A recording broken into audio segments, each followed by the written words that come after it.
guys, this is Julia Marcos. I'm a co-founder of Erasmus Youth Academy, a digital space for NGO leaders, youth workers and project managers who are there to meet partners, network and learn about European funded opportunities and how to run organizations and projects effectively. Yesterday, on November 19, European Commission published a new call for Erasmus Plus proposals for the year 2025 and also published a new Erasmus Plus guide. And today we're here to discuss what changes they introduced for year 2025. Spoiler, some things will be shocking.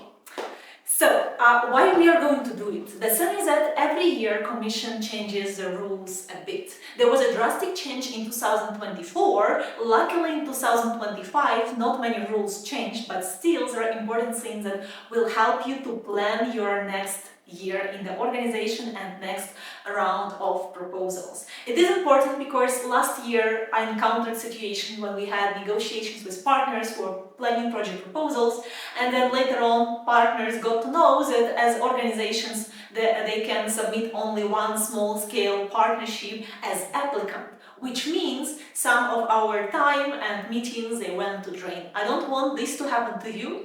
That's why let's jump into the guide and I will lead you one by one through KA1, KA2, capacity building, KA3 actions so that you are ready and you know what is coming.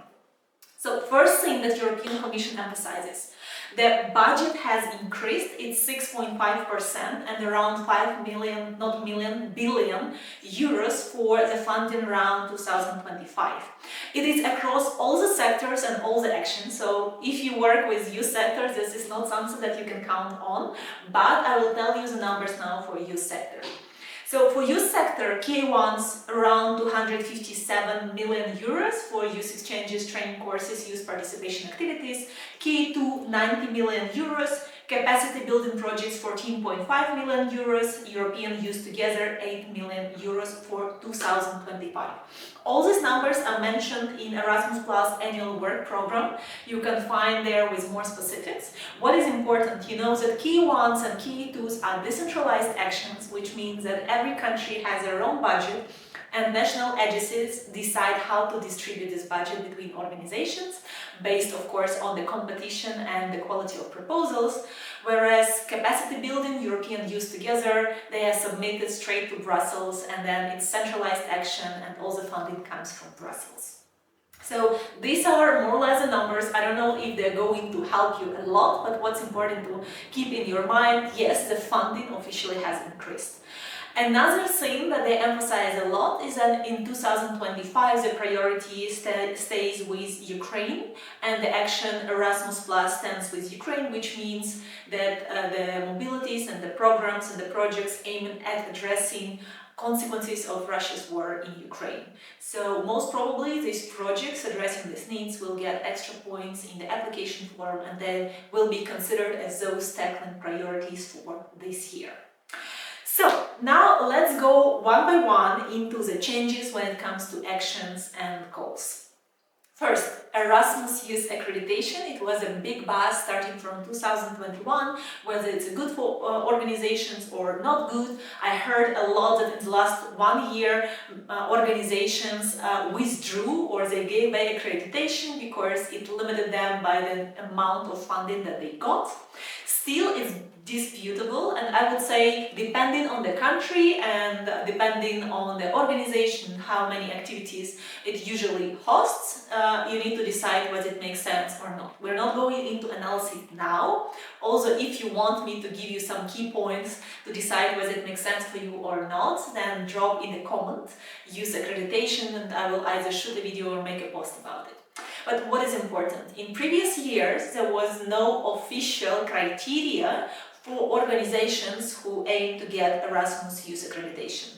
It was more a national agency policy, and in this guide they included that organization should be at least 2 years old and have a proven track record of youth activities.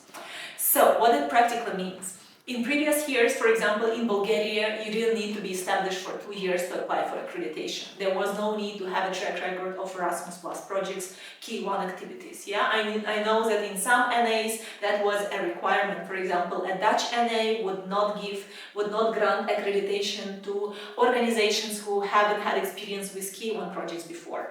Yeah, so it differed a lot.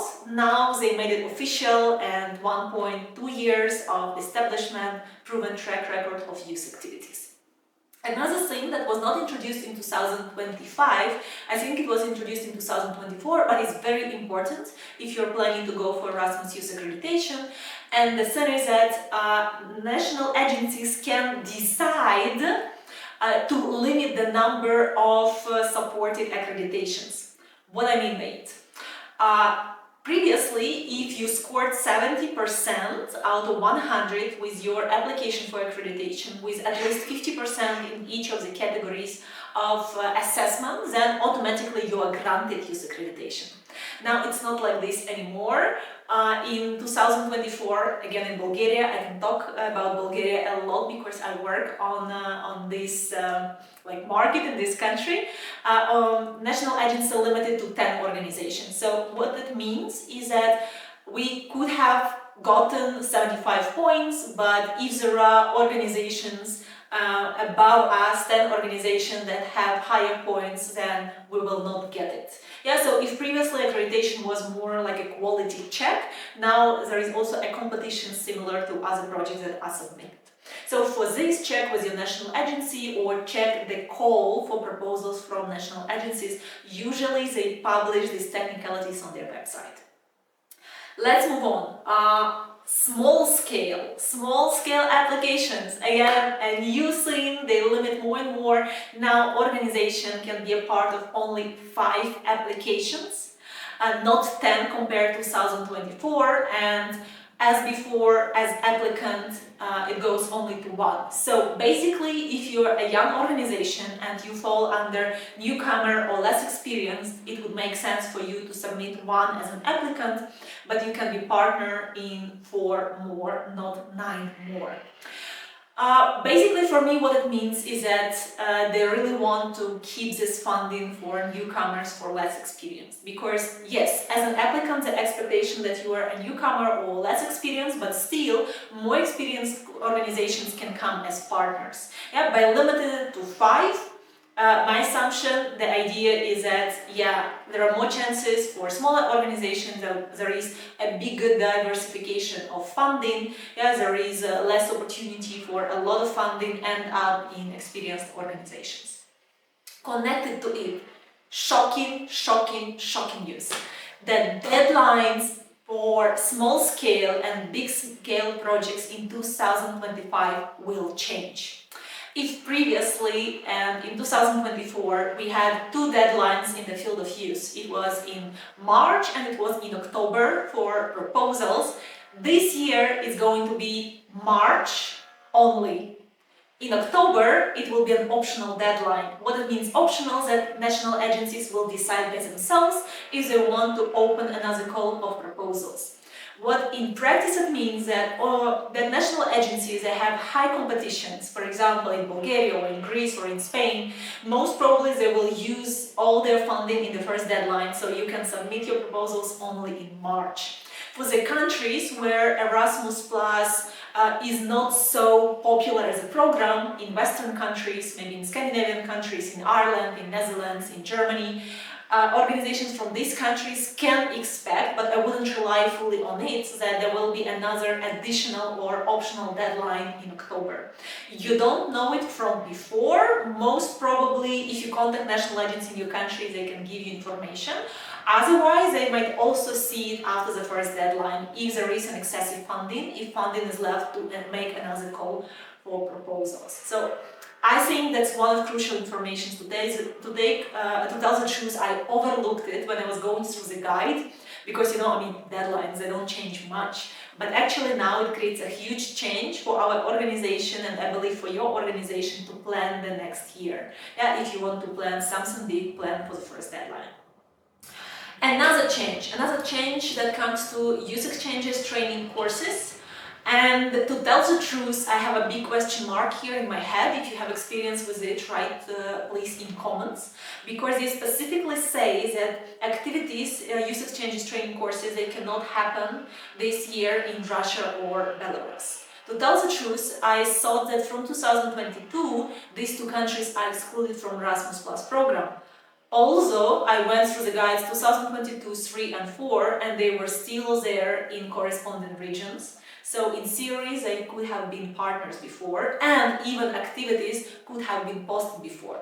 If in these years you worked with one of these countries, or basically you hosted a project there, please let me know in comments. It's just more out of curiosity. Yes, I don't work with these countries because in our team and me personally I'm Ukrainian, so here the situation is more complicated, but I don't want to be political here. And then if you have work, just share the experience that yes, it happened. In 2025 it will not be possible, the activities wouldn't be able to host in those two countries. Also, there is a note in K2 big scale, because what they say is that you cannot include Belarus, but they don't say anything about Russia, as a partner. So the general rule for K2 big scale is that this action is mostly for program countries. So it's EU countries and several other countries associated with EU. Still, you can include partner countries from all over the world in case it is duly justified. So if you can prove their added value, you can include those countries. And what they say now, in 2025, you cannot include Belarus. So they make it as an exception, and that's why it caught my attention, because it was specifically stated like this. By the way, one thing that I want to share, it's not a change in 2025, but this is what got my thinking. We were all stricken that in 2024 there was the limitation for youth exchanges and training courses. It was 5 that you can be a partner or an applicant, and 10 for small scale and big scale.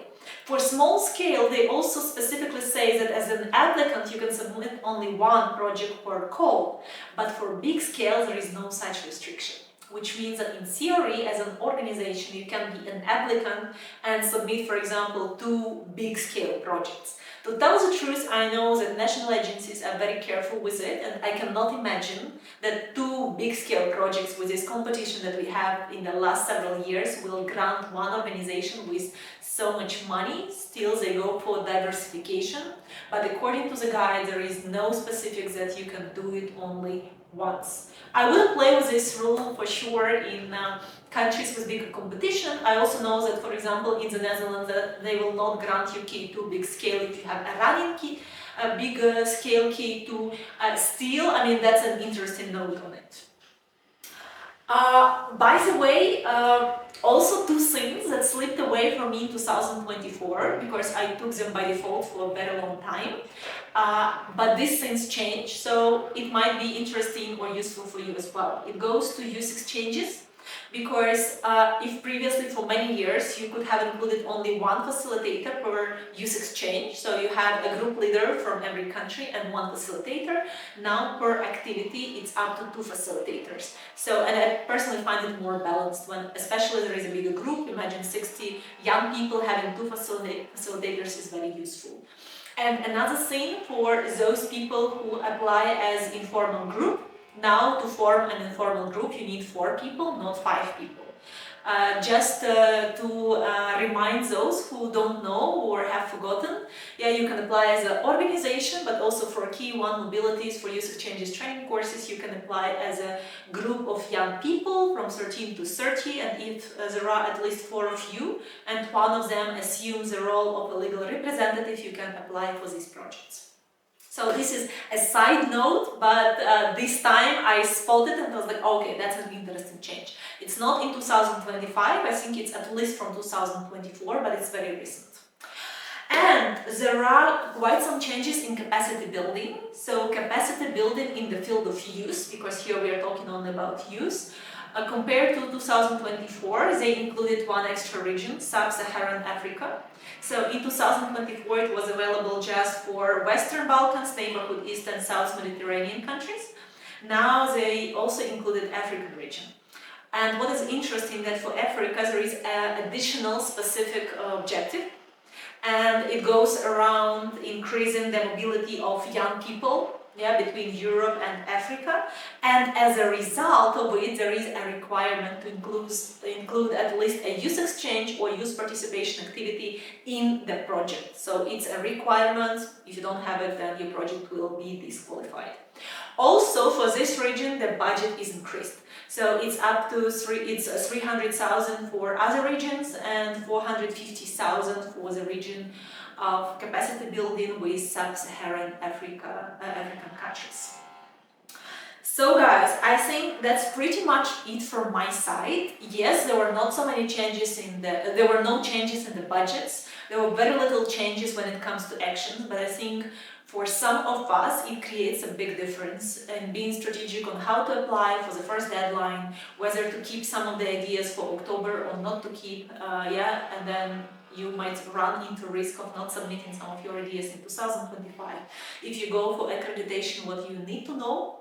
So if you want me to shoot a video about ESC changes, because we're expecting a guide anytime, normally they are published within 7-10 days apart from each other, then please write ESC guide and I will shoot a video about it, also introducing step by step all the changes.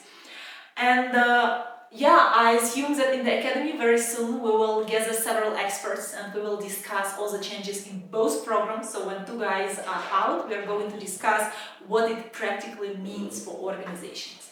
And also we are going to reflect on the changes introduced in 2024, because now we have 1 year of experience, 1 year of reflection, and of course we can talk also in retrospective of what it meant and how it's going to be later on. The last thing from my side, now we have an opening for minimum 3, maximum 5 organizations for personal mentoring from our side, from our organization. And what it means is that if you don't know what opportunities are best for you, or how you can grow as an organization, or you're overwhelmed by amount of projects and ideas, but still the organization is not growing or people are leaving, then you can mention in the comments mentoring and I will send you more information. It's not EU funded, it's not a free opportunity, but I can assure you that within 3 months, you might grow similar to how you would do it by yourself in 1 or 2 years, because here we apply our 10 years of experience of running NGOs, getting European funding, running teams, carrying out projects and mentoring developing organizations. So if you struggle here, if you're stuck in what are your next step as an organization, just comment mentoring. That's it from me for today. I hope this video was useful for you. It gave you the insights, it saved you time to go through all the guide into every detail. I did it by myself yesterday, and believe me, ChatGPT was not a big help there. And see you in the next videos. Ciao!